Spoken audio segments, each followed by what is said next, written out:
Folks have a saying about the mighty river, that it's too thick to drink and too thin to plow. Just another way of saying my river's got a lot of mud in it, I suppose. Everybody has a favorite river. People living along the Missouri say their river's bigger and better. They think the Mississippi runs into their river instead of the other way around. One day a girl with blue eyes and pigtails said to me, "Woody, my river ought to be called the Missouri-sippy."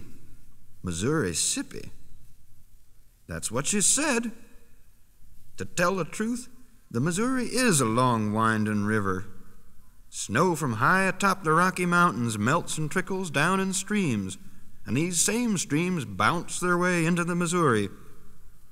A long time ago, men who hunted wild animals for their furs used to live along the Missouri. One of these men fell in love with the beautiful dark-haired daughter of an Indian chief named Shenandoah. Oh, Shenandoah, the Indian chieftain, away, your rolling river. Oh, Shenandoah, I long to hear you. Away, we're bound away, across the wide Missouri. Oh, Shenandoah, I love your daughter. Away, you rolling river, I'll take her across the rolling water. Away, we're bound away, across the wide Missouri. Shenandoah, I'm bound to leave you. Away, you rolling river. Oh, Shenandoah, I'm sure to grieve you. Away, we're bound away, across the wide Missouri, across the wide Missouri.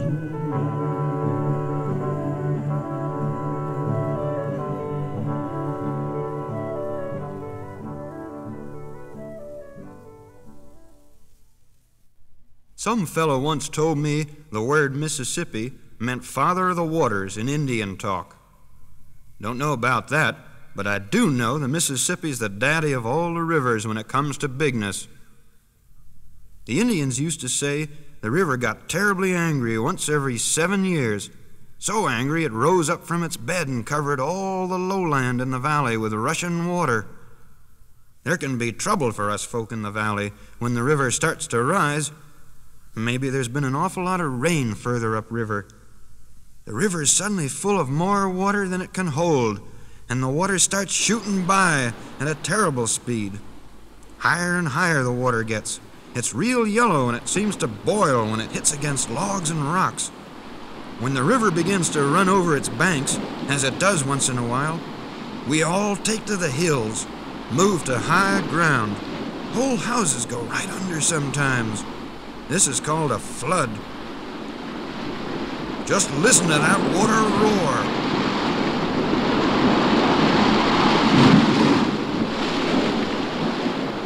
Yup, I've seen a flood come through a whole town and practically chew it to rags.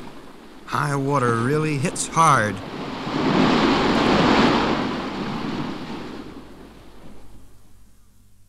Towns have to be protected from floods, so the townspeople get together and build high, thick walls made of concrete and stone and earth. They build these walls along the river banks to hold back the water. Water can be quietly stubborn when it wants to be.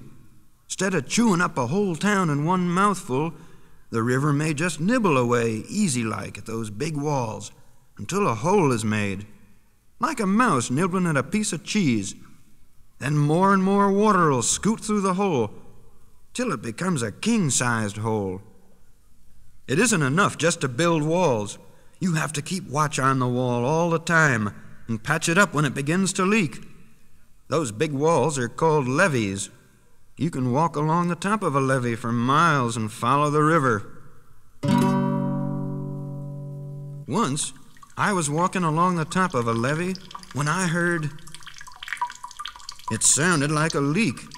Sure enough, below me, Near the bottom of the levee, a tiny spout of water was coming through.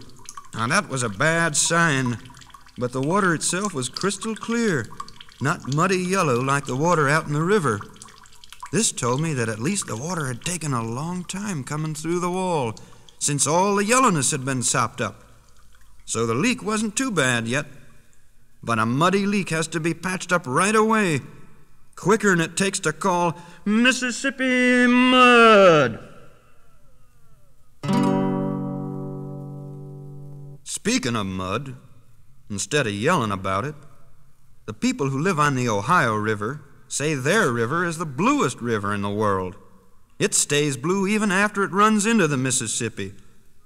You can see a great blue streak running through the muddy old Mississippi for many a mile.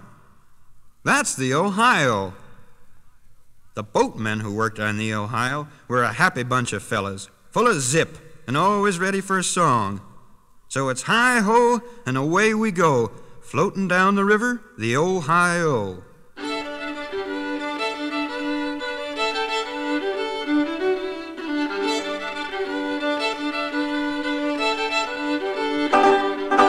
Hi-ho, the boatmen row, floating down the river to Ohio. The boatmen dance, the boatmen sing, the boatmen up to everything.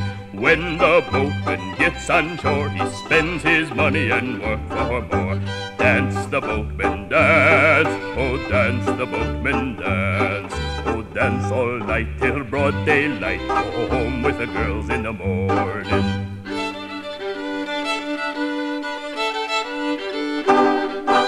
Hi-ho, the boatmen row, floating down the river to Ohio. The boatman is a thrifty man, and none can do as the boatman can. Never saw a pretty girl in my lap, but that she was some boatman's wife. Dance, the boatmen dance, oh dance, the boatmen dance. Oh dance all night till broad daylight, go home with the girls in the morning. Oh dance all night till broad daylight, go home with the girls in the morning.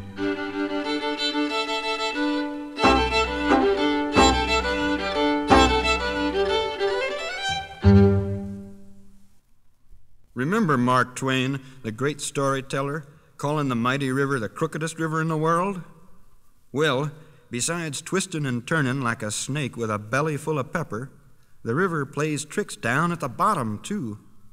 Mark Twain was a steamboat pilot, so he learned about the river's tricks the hard way. The river was always changing, getting deeper here, getting shallower somewhere else further on. Sand piled up along the river bottom overnight. Huge tree trunks floated around or stuck to the river bottom and made snags. Sometimes a steamboat might be puffing along merrily. The captain sure he knew every last inch of the river bottom, when suddenly there'd come a thump. A thump made by a rotten old stump. Or maybe there'd be a horrible crunch made by a whole bunch of tree trunks, a whole clump of trees and bushes where the river'd suddenly gotten shallower.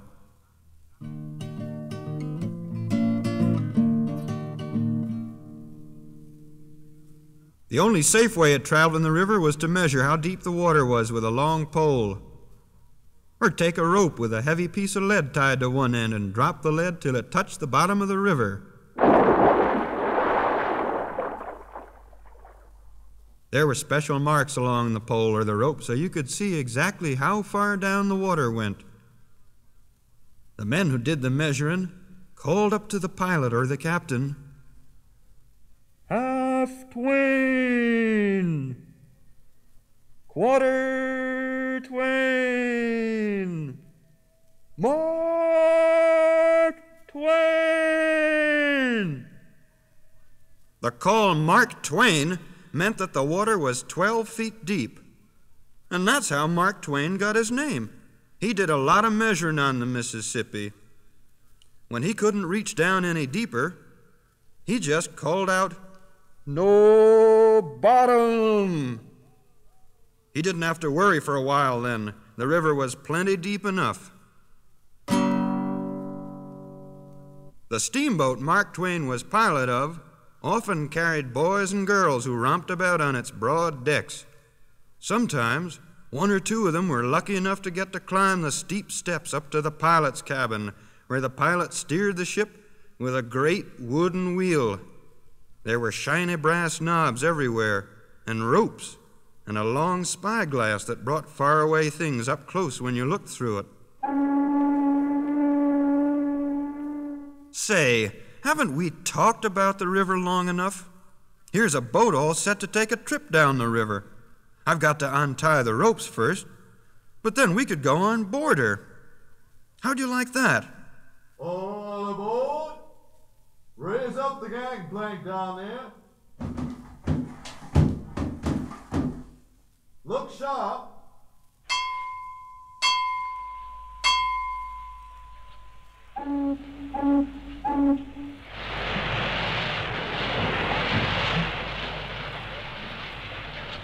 We're off down the river.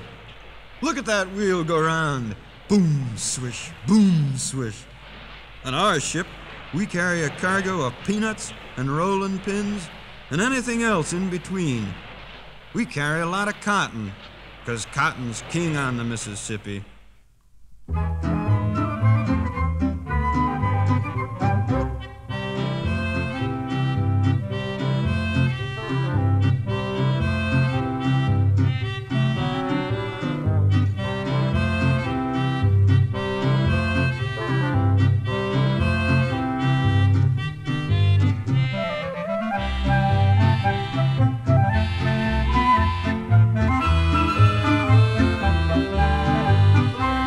I hear that bell a-ringing, I see the captain stand. Boat has blown her whistle, I know she's going to land. I hear the mate a-calling, go get out the plank. Rush out with the headline and tie her to the bank. Roll out, heave that cotton, roll out, heave that cotton, roll out, heave that cotton, ain't got long to stay.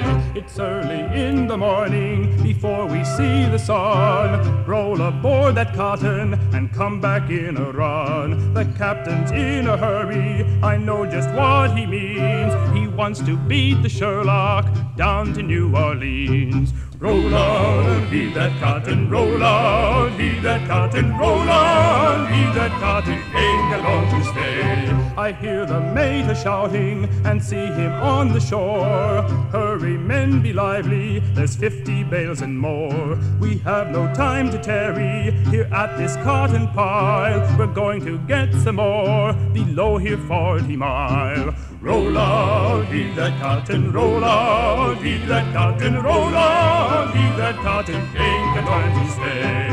Roll out, heave that cotton, ain't got long to stay.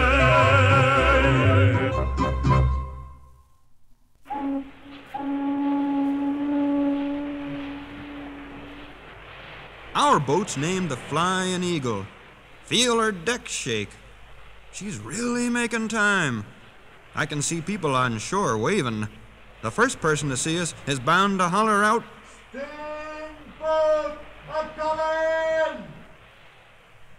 Say, look up above at the ship's bell. It's a huge one, and it ought to be, 'cause it weighs 600 pounds. A lot of silver dollars were melted down and put into that bell, 'cause silver gives the prettiest tone.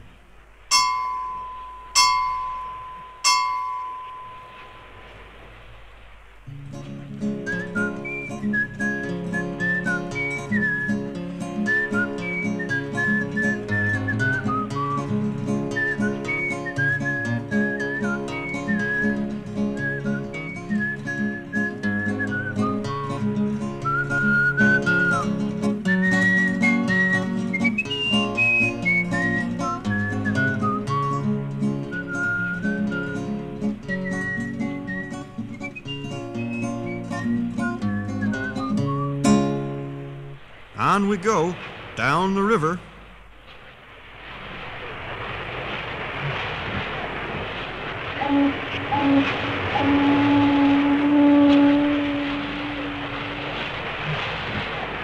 You all know what a tall story is, I guess.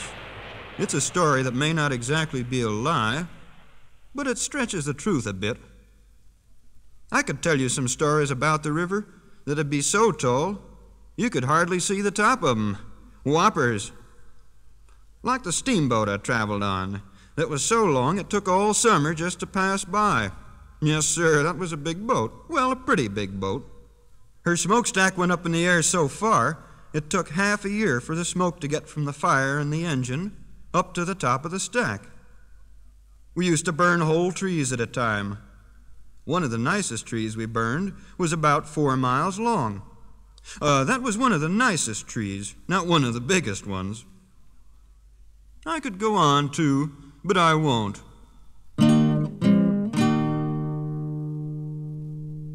Oh, look over there, on one side of the river. See all those green plants? Once, a boat was carrying a load of tiny asparagus seeds up the river. Plants grow from seeds, of course. Well, this rambunctious riverboat happened to hit a snag in the river bottom. Ka-wunk! And then the boat began to sink. Till there was nothing in sight but the very top of her smokestack. Oh, somebody'd left a straw hat behind, and that came floating up to the top, too. But all the passengers and crew had gotten away safely. In the meantime, though nobody knew it, tiny asparagus seeds started floating up out of the ship, and they floated and floated and floated right ashore. And then very slowly and without a sound, they started to sprout and sprout and sprout until one day the whole shore was covered with nothing but big green asparagus plants. And that's what all that green stuff is over there, asparagus fresh from the river. Ha! Anybody care for some asparagus?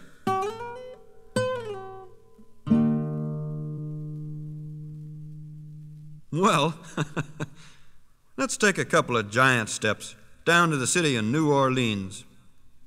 Some of the finest music comes from around there. There's a song about a girl called Lot. She was terribly unhappy because she didn't have a new dress and ribbons for her hair. The words of the song are in a sort of funny-sounding language called Creole. Well, at least it sounds funny to people who don't talk it, but lots of people around New Orleans do talk Creole. You know, it sounds something like French and Spanish mixed together, and that's just what it is. Pauvre petit Lolotte à moi, pauvre petit Lolotte à moi, pauvre petit Lolotte à moi, lui gagne un douleur, car la loupe porte madras, lui protège pogami, car la loupe porte madras, lui protège pogami. Pauvre petit Lolotte à moi, pauvre petit Lolotte à moi, pauvre petit Lolotte à moi, les gagne en douleur, douleur, douleur, les gagne en douleur dans le cœur à lui.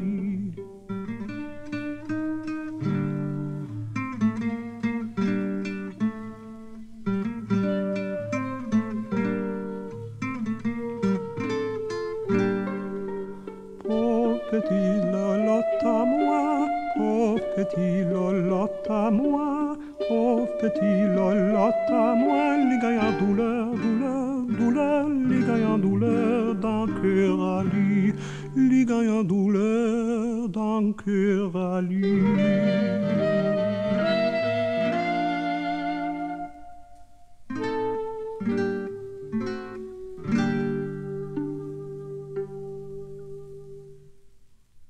There's another song the Creole folks down around New Orleans sing.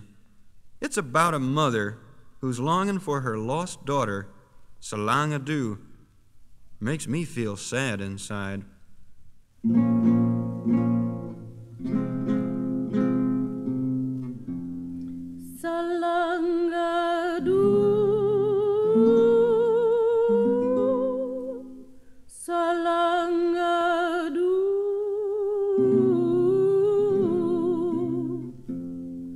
So long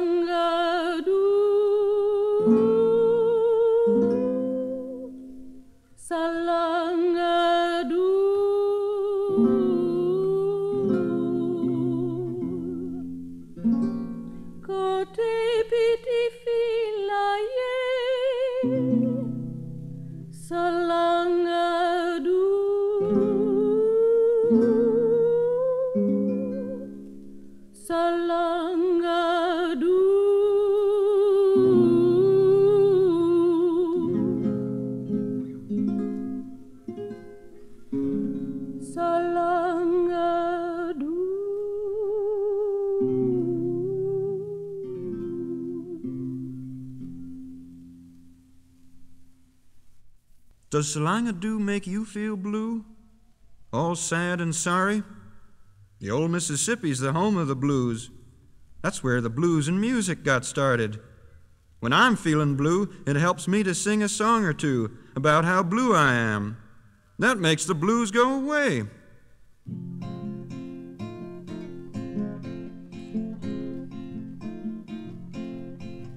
I've got those lazy drifting down Mississippi River blues.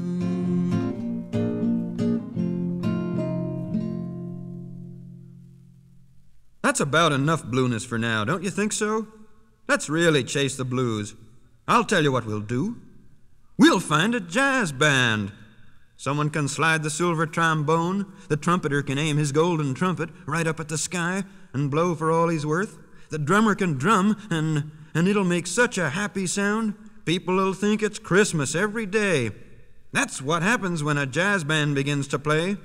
We'll start out just a bit slow, and then we'll really let go.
What a happy sound.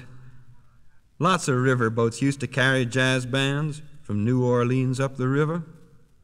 People floated along to a merry tune.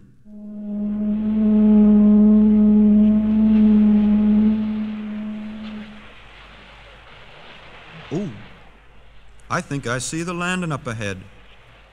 Yup, it's there all right. So this is the end of our trip on the river, the mighty river. The river that runs high and low, fast and slow, wide and long. My favorite river.